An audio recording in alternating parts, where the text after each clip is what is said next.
నమ్మకం కలిగించాలి.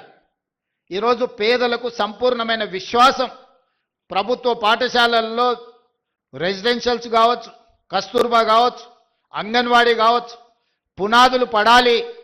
ఈరోజు దాన్ని తీర్చిదిద్దాలి అని ఈరోజు మా ప్రభుత్వం నిర్ణయం తీసుకున్నది. ఒక్క 2-3 విషయాలు ఇక్కడ ఉన్న విద్యార్థులకు చెప్పదలుచుకున్నా. 100 సంవత్సరాల తర్వాత ఉస్మానియా యూనివర్సిటీ 100 ఏళ్ల చరిత్ర కలిగిన యూనివర్సిటీ. 100 ఏళ్లలో ఒక్క దళితుడు కూడా వైస్ ఛాన్సలర్ కాలే. ఈరోజు ఒక దళితుడిని ఈరోజు వైస్ ఛాన్సలర్గా మన ప్రభుత్వం నియమించింది. ఈరోజు arts college principal professor Kasim మా ఊరివాడు ఈరోజు ఆర్ట్స్ కాలేజ్కి ప్రిన్సిపాల్ అయ్యిండు, మెరిట్తో చదువుకుంది. ఇవాళ అంబేద్కర్ యూనివర్సిటీకి డాక్టర్ గంటా చక్రపాణి, ప్రొఫెసర్ చక్రపాణి ఈరోజు వైస్ ఛాన్సలర్గా ఉన్నాడు. ఇవాళ రాజీవ్ గాంధీ IIIT మీరు చదువుకోబోయేదానికి గోవర్ధన్ ఈరోజు మీకు వైస్ ఛాన్సలర్గా ఉన్నాడు. హయ్యర్ ఎడ్యుకేషన్లో ప్రొఫెసర్ పురుషోత్తం వైస్ చైర్మన్గా ఈరోజు మీకు ఉన్నాడు. ఈరోజు విద్యా కమిషన్ని విద్యలో సమూలమైన సంపూర్ణమైన మార్పులు తీసుకురావాలి అని అంటే ఏమి చెయ్యాలి అంటే ఆ ఆత్మ ఉండాలి అని చెప్పి ఈరోజు మురళి IAS ఆఫీసర్ని ఈరోజు విద్యా కమిషన్ చైర్మన్గా నియమించిన. ఈరోజు ఎలక్షన్ కమిషన్కి రాని కుమిదిని ఈరోజు మనం నియమించినాం. ఈరోజు అసెంబ్లీ స్పీకర్ గడ్డం ప్రసాద్ గారు ఉన్నారు. ఇంతమందికి ఎప్పుడైనా ఈ దళిత బిడ్డలకి ఇన్ని అవకాశాలు వచ్చినాయా?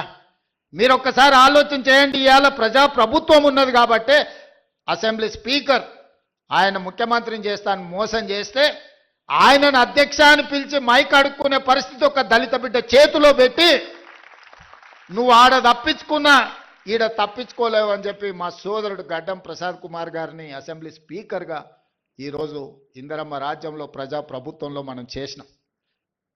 ఆర్ట్స్ కాలేజ్ కానీ, ఉస్మానియా యూనివర్సిటీకి కానీ, లేకపోతే అంబేద్కర్ యూనివర్సిటీకి కానీ, రాజీవ్ గాంధీ IIITకి కానీ, హయ్యర్ ఎడ్యుకేషన్లో కానీ, విద్యా కమిషన్లో కానీ, ఎలక్షన్ కమిషన్లో ఇన్ని చైర్మన్ పదవులు.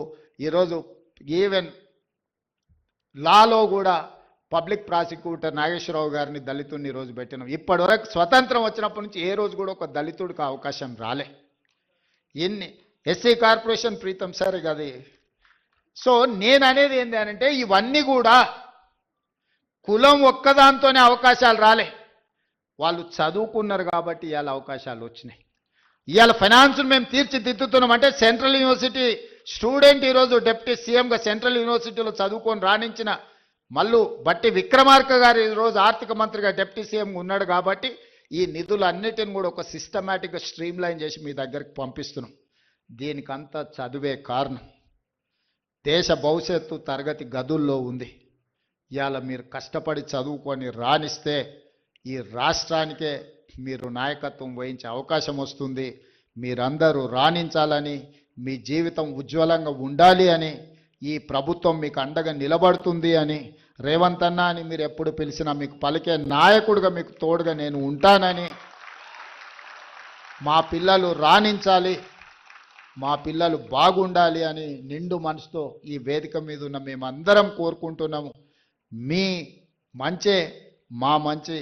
ఈరోజు ఏది జరిగినా మీరు బాగుంటే ఈ రాష్ట్రం బాగుపడుతుందని సంపూర్ణంగా నమ్ముతూ ఈ పిల్లలందరికీ మనస్ఫూర్తిగా అభినందన తెలియజేస్తున్నా. రాణించండి. ఈరోజు స్పోర్ట్స్ కోసం కూడా ఈరోజు young India skill university, skills లేని వాళ్ళకి స్కిల్స్ నేర్పడానికి యంగ్ ఇండియా స్కిల్స్ యూనివర్సిటీ ప్రారంభించినాం. అదేవిధంగా స్పోర్ట్స్లో రాణించడానికి యంగ్ ఇండియా స్పోర్ట్స్ యూనివర్సిటీని ఈరోజు పెట్టినాం. ఈరోజు పోలీస్లో పనిచేసే వాళ్ళకు యంగ్ ఇండియా పోలీస్ స్కూల్ అంటే ఒక సైనిక్ స్కూల్ లాగా రాణించడానికి young India police school police డిపార్ట్మెంట్లో పనిచేసే వాళ్ళకి పెట్టినాం. ఈరోజు గ్రామీణ ప్రాంతాలలో ఉండే పేదవాళ్ళకి ఎస్సీ ఎస్టీ బీసీ మైనారిటీ అదేవిధంగా ఈడబ్ల్యూఎస్ పిల్లలకు young India integrated residential schools పెట్టినాం. మీరు యంగ్ ఇండియాలో భాగస్వాములు. Young India is my brand. మీరు నా బ్రాండ్ అంబాసిడర్లను తెలియజేస్తూ మీ అందరిని అభినందిస్తూ సెలవు తీసుకుంటున్నా. ధన్యవాదాలు మిత్రులారా.